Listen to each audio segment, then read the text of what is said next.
in these places where there are Tibetans, where I've been living in India for months in different places, and then months in other places, in Nepal and the Nepali Himalayas where the Sherpas are. Sherpa means basically people that came from Tibet, and in Tibet multiple times. And when you're in these areas where there are Tibetans, you'll see people all day long walking around with their malas, with their rosaries, which they use to keep track as they chant mantras. And there are different mantras. Mantras are very powerful. It's words, sounds that have powerful energy that's been documented. You just Google scientific studies on mantras, and they're real, and they've been around for thousands or even longer. The most common Tibetan mantra is Om Mani Padme Hum, and that means praise to the jewel in the lotus. And the jewel is compassion, and the lotus is wisdom. Means that all day long people are walking around chanting this, visualizing praise to the compassion that I have for myself and all beings, with the wisdom and understanding that we are all connected, we're all the same, and karma is real. And so they're visualizing that while they're chanting this, and they'll chant this millions and millions of times in their lifetime, millions, hundreds of millions, some. So it changes their mind, it changes their brain structure into this focus on compassion, focus on acceptance, focus on wisdom, which is not reactivity and is not blaming, but is taking personal responsibility. I love being in this energy. There's so many different things. They have the prayer wheels that are filled with millions and billions of mantras with the same thing. As you spin it, you visualize going out and purifying the world or purifying myself or these kind of things with love and compassion. So that's where I'm coming from, and that's the energy that I'm putting out in this message. Much love to the Israeli people, much love to the Palestinian people, much love to the Chinese people who have been a part of genocide of these wonderful Tibetan people. You know, if you're not familiar, in the 1950s, China invaded, and even before then, there was killings, and they did much the same thing. They said, just like Israel says Palestine is not real, Israeli government, they said that Tibet is part of China and it's not real. And they came in and they destroyed so many monasteries. That monastery over there is new. It's only about 40 years old because most monasteries were destroyed. And for many decades after, you couldn't be a monk. They say 1 million Tibetans are thought to be killed at least. Such a huge destruction of wisdom and knowledge is amazing. The practices that they have, that you can look it up or ask me. There's things that most people in the Western world wouldn't acknowledge as real. Personally, I've experienced it just recently with my Chinese lady friend. We met a Tibetan monk healer that I've been searching for years for, that I heard from one of my friends who his teacher had been healed by him, and we finally met him, and he did healings on us in ways that you can see the marks on my body, and he didn't have, you know, there's no sleight of hand. It's very clear. It was metaphysical. It was energetic. It was real. Western science wouldn't be able to acknowledge it, or Western medicine. But scientists have been studying these. There is research on this stuff, and it's clear. You can look at their brains and how they're changed and things. So much was destroyed and lost. And then, just like the Israeli government is pretending it's not happening and saying, oh, it's the UN is telling lies about these tens of thousands of children that have been killed. Same with the Chinese, and most Chinese tourists that come now, because these places have been turned more into tourism places, they don't know. Even my friends, close friends who've been, in different countries, they're not like ignorant. They're college educated, PhD. They don't know what happened in Tibet. They think it was a peaceful liberation. Even if they don't believe the government in general, they don't know. And so it's the same thing like in Israel and Palestine. I don't think that most Israelis know that before Israel became a state, there's many documented examples of massacres of whole villages of Palestinians who were living on the lands that they had been living in by Zionist militias, and hundreds of thousands of people displaced, so many thousands and thousands of people killed in some very sick ways. And this is before the Arab countries attacked Israel, because Israel didn't exist then. It was after World War II. I don't think most Israelis know of these sorts of things, and whether or not they know of what's going on in Gaza, certainly some do, and some are not okay with it. And so they are experiencing the difficulties and challenge of having a government that's doing these sorts of things in their name. And then others do, and they are okay with it. But the energy that I'm coming with is the energy like I'm reading in the autobiography of a great Tibetan monk.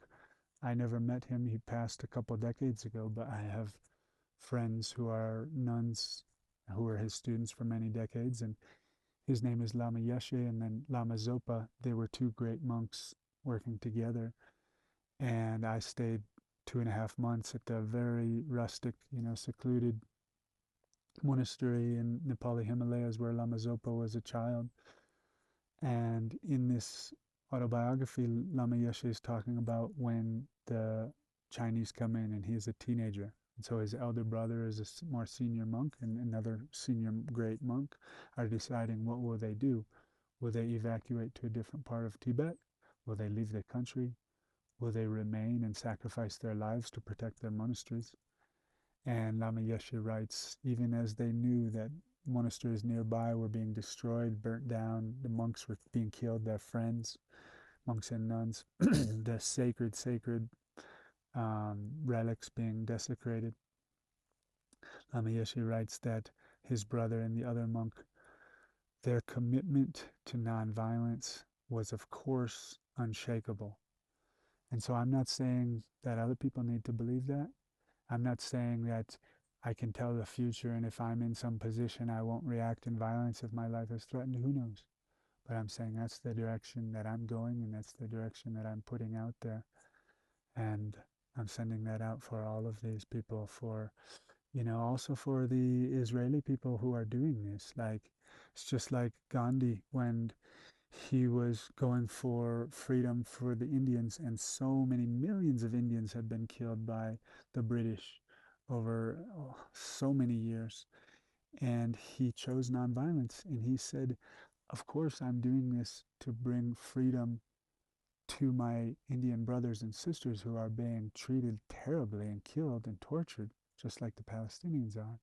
But I'm also doing this for my British brothers and sisters who are going against their soul, going against their innate nature of loving kindness, and they're torturing and harming others because that will bring them terrible karma.